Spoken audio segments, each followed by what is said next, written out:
All right, good morning, good evening, good afternoon, my brothers and sisters over at Patron Pastor Dowell. Hey, if you follow me on Rumble, I talked a little bit about what in the world was this BHM that I saw on YouTube this morning. Mind you, I'm still in YouTube jail. But anyway, I looked on there and said BHM, and I kept trying to figure out what in the world it was. Then I figured it out. It was Black History Month. And I thought to myself, I said, isn't that something? February is the shortest month out of the 12 months Roman calendar year, and we get the shortest month, if you're going to use that acronym, okay? But anyway, I said all that to say this right here. All right, listen to me very closely. All right, my first knowledge about my particular history, because see, when I was in elementary school, I went to a predominantly all black elementary school. By the time I got to junior high school, it was kind of mixed a little bit more, still more or less. Did you go to Jerry Baxter? I did. Was it kind of like more black or more white? It was more black than white, or almost mixed. Almost mixed. Maybe 45, 50. Then, by the time I moved to junior high school outside of the city, I was probably like maybe 20 blacks out of the whole school. So if I did percentage-wise, probably like 90% white, 10% black. Then when I got to high school, same thing, 90% white, 10% black. So by the time I got to junior high school and high school, and I'll tell you, I'm going to junior high, my first introduction to black history was when Roots came out. I was in junior high school then, and I definitely know I'm telling my age. And it's crazy because not only was we as a melanated family looking at the actual movie, my father and mother was looking at it as well. Come to find out, we went to school, found out a lot of the white children was looking at the movie. Now mind you, we're outnumbered 90% to 10. And that's not to say that all Caucasians had the same sentiments. But I do remember going back to school after the first couple of episodes, and all of a sudden we hear this Caucasian boy turn around and start making a mockery, start dropping niggas and all kind of stuff like that. And of course, you know what that did. A lot of Caucasians took a hell of a lot of ass whoopings that day. So much so to the point they had cop cars out there and everything. It was just ugly. I mean, it was just ugly. I'm gonna leave it at that. So by the time I get to high school, I said, okay, good, I'll get a history class. I've waited the whole time to hear if I was gonna hear one thing about melanated folks' history. I heard nothing. Nothing. Did you hear anything about melanated history in your high school? And you went to a predominantly black high school. It was like flipped around. About 65-35. 65-35. You see what I mean? So what are we dealing with now? We're dealing with the federal school curriculum now. You know why? Because melanated history in this country is not important. It's not important, so much more so to the point that if they don't even talk about it, melanated people are not, they will lose their identity. And you think about this. Everybody in the world knows their history, but the melanated people here is commonly called so-called black folks here in America. And then when we start talking about it, all of a sudden a lot of Caucasians get offended when we start talking about it. Because what it does, it brings up the type of nature and character and attitude of the most heinous, inhumane crimes that's been done to humanity that has ever been on the face of planet Earth. I mean, slavery wasn't even that bad in Mizraim or Egypt. It was bad.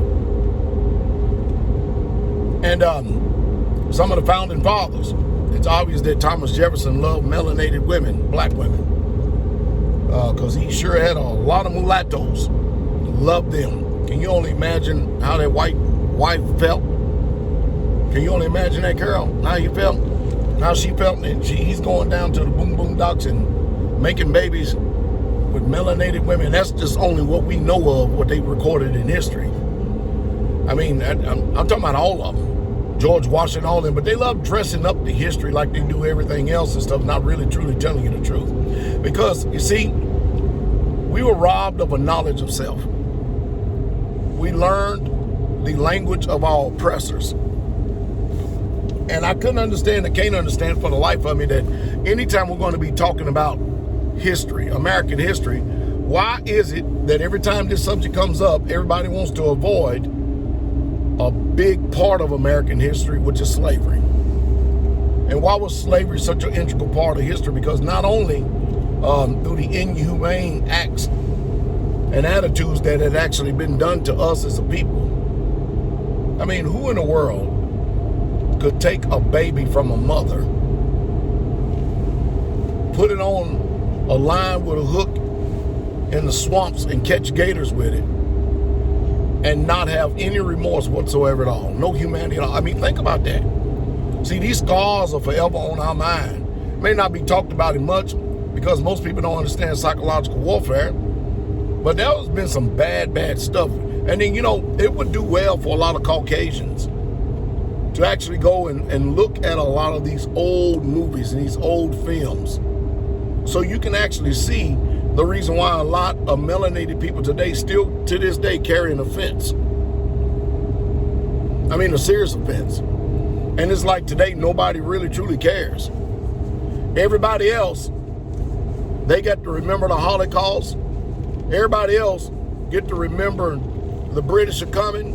Everybody else get to remember everything, but for us, forget it and move on. That's what's commonly told, is just forget it and move on. And I know one thing, the Most High Yah hadn't forgotten. He has not forgotten the people which he has foreknown and forechosen, foreknew. I can tell you that. But while everybody else is forgetting, the Most High Yah is remembering. And we're watching, even in this last day, even if we're seeing a lot of groups rise up militant because what they're actually doing. And you have to understand, when you don't repent for something, you're going to be reminded of it over and over again. It's like over in the Torah. It says that a man that has committed adultery, he's going to receive a wound of dishonor. And that blot will never be forgotten all the days of his life. He's going to have a stigma in his name all the days of his life. That's the same thing that's the same thing when you're looking at history, because America refuses to acknowledge the truth about history and continually keep sweeping it on the rug. Even still to this day, they continue to keep sweeping on the rug. They're constantly reminded of it, and that reminding is constantly making an offense. And then, of course, and Caucasians say, you know what, we need to forget it and move on. But when you start talking about their history, there's no such thing as forgetting and move on. It's remember everything. It's remember everything. And you see, this is what I call the disproportionate injustice that is constantly done all the time on a daily basis. Now, mind you, I say this knowing full well that not all Caucasians carry the same sentiments as the majority. I mean, that's obvious. But at the same time, that's the reason why I always say, if you want to be fair and balanced, my Caucasian brothers, whenever you feel like that there's a spirit, you want to stand up and rebuke a melanated person because of the way that they're presenting things, first start with your own people. Start rebuking all the stuff that is never ever being talked about, that people just want to forget.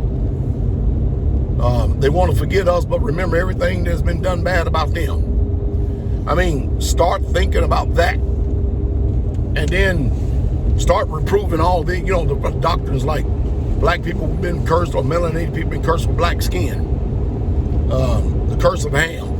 You understand what I mean? I mean, they got books out there written about stuff like this over and over again. It seems like everything that is negative and derogatory always applies to blackness. I mean, if many of you have heard me preaching and teaching before, I mean, everything that's white is right, and everything that is black, you better get back. Everything. You think about it. So you get pool, for instance. It's the white ball knocking the hell out of all the other color balls, and the last ball to get hit is the Negro ball or the black ball. Angel food cake is white. Devil food cake is black. I mean, we've seen this stuff. Good hair is horse mane straight hair. Bad hair is what they call kinky nappy head. I mean, I can go on and on and on and on and on. And we don't think that this stuff has an effect upon us as a people. It does, has a great effect upon us as a people. It's just that most of us are just not educated enough to know how to deal with it. So it's expressed in what people call negativity, when it's really passionate passionate scathing rebuke because people simply won't repent and turn from their wicked ways. They just simply won't repent of it. And anytime you bring up subjects like this, you just sit and watch. You'll sit and watch some people simmer. And then they'll want to practice deflection, start talking about the Irish and every damn thing else. But that's not the subject at hand. We were talking about people here in America. We're talking about what happened to these people right here. And then you got to ask yourself a question. What is it about this particular subject that causes so much deflection? And what is it that's really, really, truly piercing the conscience? The only people I've ever heard tell the truth about this particular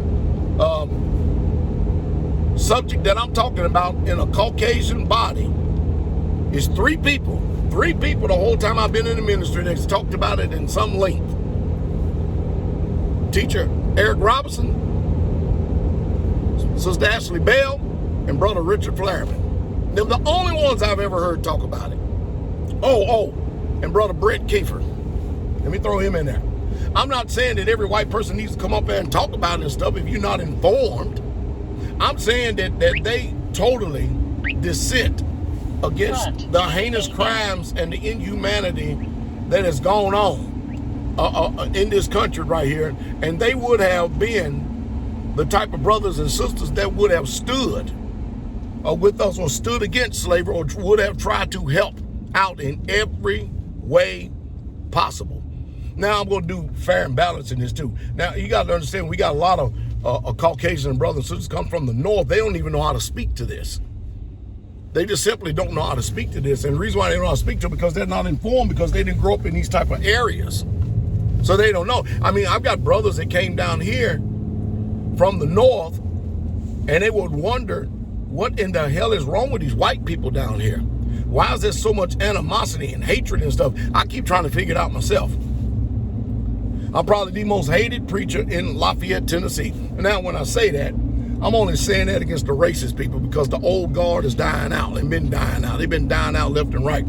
But for the most part, I really, truly don't experience much racism in Lafayette, Tennessee like we did 20 years ago. Wouldn't you say that about right? That's right. That's telling the truth. And I'm telling you this because a lot of the old guard is gone. But don't get me wrong. Every single time it does happen, I always make a video.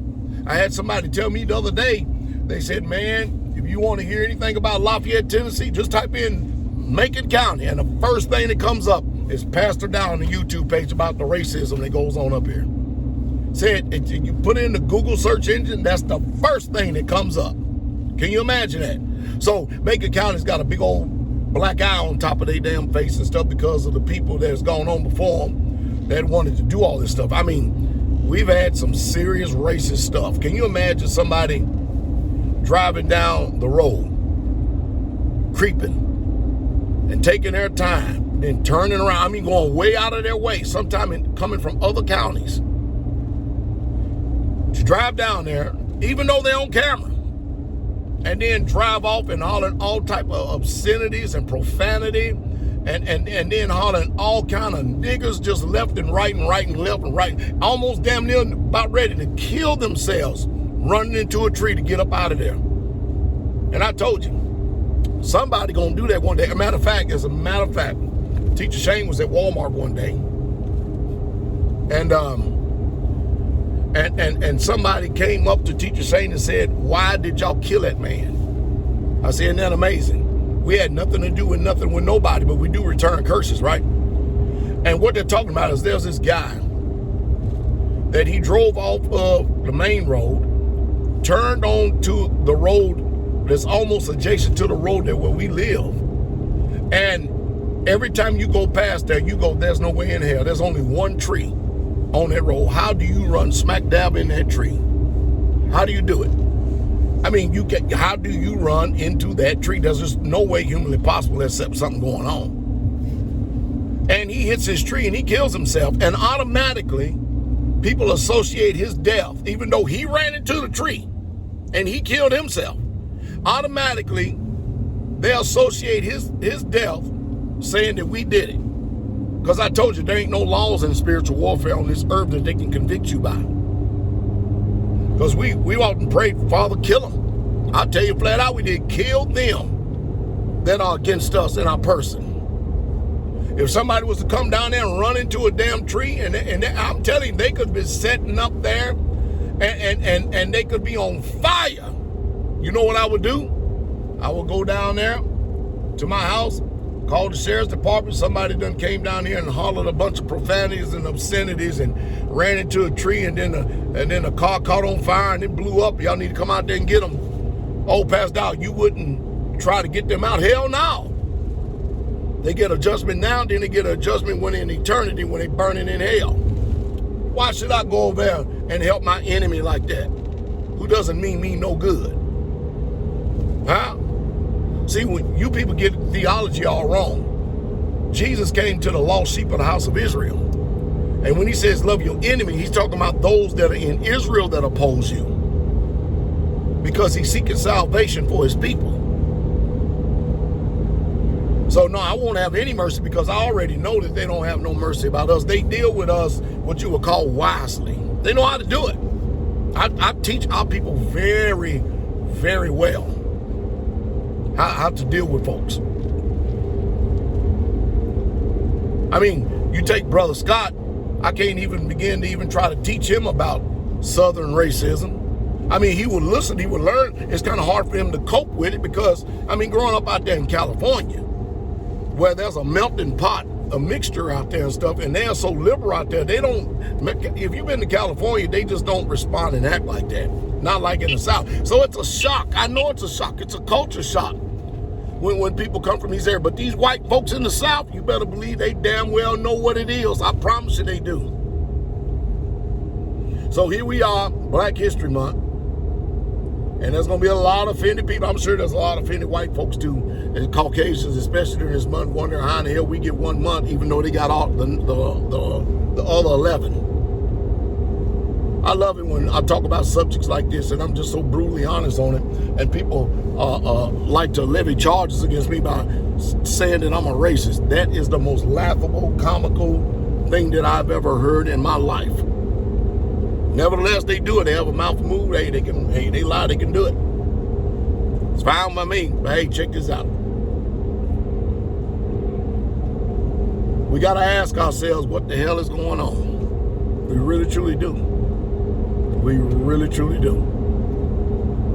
There's some things that, let me put it like this, there's much to be desired, a lot to be learned. And I understand that some subjects are comfortable and others are uncomfortable. I'm the type of person, I'll talk about everything. I mean, you see the elephant in the room, I'm going to point it out to you and show you what it is. I don't care who you are, what you may think you be. Truth always sets free, a lie binds. But man, I didn't learn or hear nothing about my history at all. But I know a hell of a lot about it now. I think I want to end this video on the question, why? Why is it that when we bring up our history in this country, it offends so many of our Caucasian brethren?